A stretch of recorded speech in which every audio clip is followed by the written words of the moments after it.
السلام علیکم ورحمۃ اللہ وبرکاتہ نحمده ونصلی علی رسولہ الکریم اما بعد فاعوذ باللہ من الشیطان الرجیم بسم اللہ الرحمن الرحیم رب اشرح لی صدری ویسر لی امری واحلل عقدۃ من لسانی یفقہوا قولی۔ اللہ تعالیٰ کا لاکھ لاکھ شکر ہے کہ اس نے ایک بار پھر ہمیں رمضان المبارک تک لا پہنچایا۔ رمضان کی تیاری کا بہت اہم حصہ یہ ہے کہ ہم چاند دیکھنے کی تیاری کریں، کیونکہ نبی صلی اللہ علیہ وسلم نے فرمایا ہے اذا رأیتم الہلال فصوموا واذا رأیتموہ فافطروا فان غم علیکم فصوموا 30 یوما۔ جب تم رمضان کا چاند دیکھو تو روزہ رکھو، اور جب شوال کا چاند دیکھو تو روزہ افطار کرو، اور اگر مطلع ابر آلود ہو تو 30 روزے پورے کر لو۔ تو صوموا لرؤیتہ وافطروا لرؤیتہ، اس کو دیکھ کے روزہ شروع کرو، دیکھ کے افطار کرو، یعنی رمضان کا اختتام بھی چاند دیکھنے کے ساتھ ہونا چاہیے۔ تو ہمیں رمضان کا استقبال کرنا ہے چاند دیکھنے کے ساتھ۔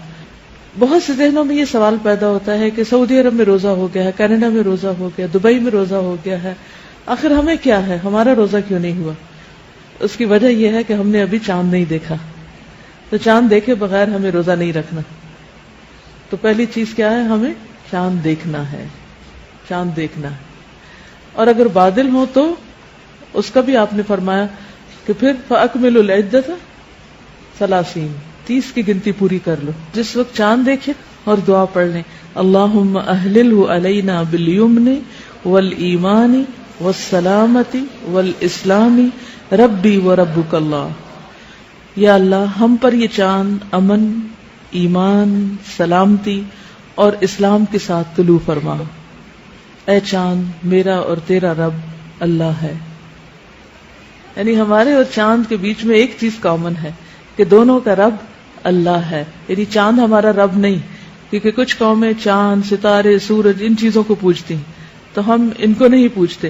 یہ تو صرف اللہ کی نشانیاں ہیں جو ہمیں اوقات بتانے کے لیے اور دیگر فائدوں کے لیے دکھائی گئی ہیں، ورنہ اصل چیز یہ ہے کہ ہم سب کا رب اللہ ہے۔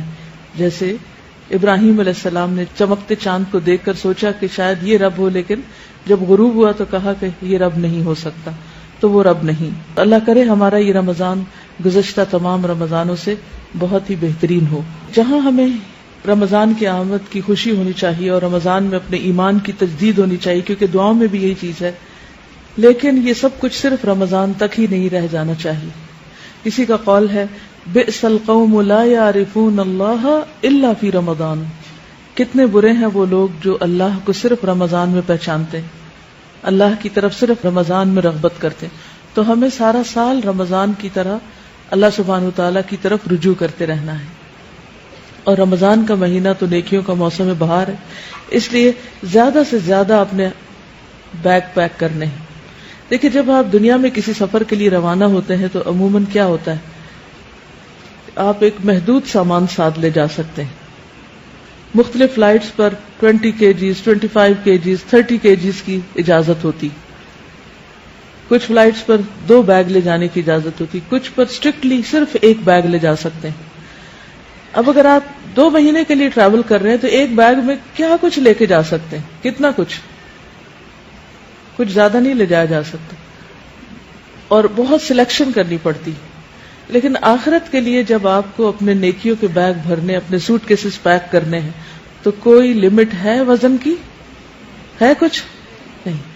دنیا میں اگر آپ نے کچھ پیک نہیں کیا ہوتا تو کیا منزل پہ جا کر آپ کو مل جاتا ہے؟ مل جاتا ہے۔ مثلا یہاں سے اگر آپ دبئی جا رہے ہیں تو پاکستان سے زیادہ اچھی چیزیں مل جائیں گی۔ آپ اپنا ٹوتھ پیسٹ لے جانا بھول گئے، آپ ٹوتھ برش لے جانا بھول گئے، آپ ٹاول لے جانا بھول گئے، وغیرہ وغیرہ، تو کیا ہوگا؟ آپ ہمیشہ یہ سوچتے ہیں اچھا نہیں بھی سامان رکھا جا سکتا تو کوئی بات نہیں، وہاں پہنچ کر اور نئی چیزیں لے لیں گے، اچھی چیزیں لے لیں گے۔ تو آپ کو کوئی غم نہیں ہوتا گھر پہ چیزیں رہنے کا، کیونکہ وہ گھر پہ ہی چھٹی ہوتی ہیں۔ لیکن آخرت کے بیگ میں، آخرت کے سوٹ کیس میں اگر آپ نے چیزیں نہیں رکھی پوری، تو کیا وہاں آپ کو کچھ مل سکے گا؟ کوئی اور دے دے گا جس چیز کی ضرورت ہوگی؟ نہیں، وہ آپ کو یہیں سے لے کے جانا ہے۔ تو اس لیے ایسا موسم بہار اور ایسی سیلز کا سیزن آ گیا ہے کہ جس میں چھوٹی چھوٹی نیکیوں پر بے شمار اجر ہے. خوب خوب بیگ بھر لے اور اس کے لیے چست چاقو چوبند ہو جائے, کمر باندھ لے, گیٹ ریڈی. فمن شہد منکم الشہر. شاہدہ کا لفظ بڑا دلچسپ ہے. شاہدہ کا مطلب ہوتا ہے دیکھنا, مشاہدہ کرنا. تو آپ دیکھیں کہ رمضان کا چاند دیکھنا چاہیے, اس کے لیے کوشش کرنی چاہیے. بادل ہو تو اور بات ہے, ورنہ اہتمام کرنا چاہیے, اور چاند دیکھ کر روزہ رکھنا چاہیے. اور جب چاند نظر آ جائے تو پھر دعا بھی پڑھنی چاہیے. ہوپ فلی آپ کے پاس شہر رمضان کتاب ہوگی جس میں شروع میں ہی دعائیں دے دی گئی ہیں. وہ دعائیں آپ دیکھ کے بھی پڑھ سکتے ہیں, ویسے تو یاد کر لیجئے کیونکہ ہر مہینے کے شروع میں وہ دعا پڑھنی چاہیے جب بھی چاند نظر آ جائے. کیونکہ بعض اوقات پہلی رات کا چاند نہیں بھی نظر آتا تو دوسری رات نظر آ جاتا, دوسری رات پڑھ لیجیے. اور بہت خوبصورت دعا ہے جس میں انسان اپنے لیے اللہ تعالیٰ سے برکت مانگتا ہے اور اس مہینے کی خیر مانگتا ہے. ہم سب کو ہر دن کی, ہر مہینے کی خیر چاہیے اور شر سے بچنے کی ضرورت ہے ہم سب کو. تو اس لیے اس دعا سے بھرپور فائدہ اٹھائیے اور اس وقت اللہ کا شکر ادا کیجیے. جب آپ چاند دیکھ لیں تو مسنون دعا پڑھنے کے بعد کچھ اور دعائیں بھی دل میں ضرور مانگیں کہ اللہ تعالیٰ اس مہینے کو ہمارے لیے آسان کر دے. اللہم لا سہل الا ما جعلتہ سہلا وانت تجعل الحزن سہلا اذا شئت.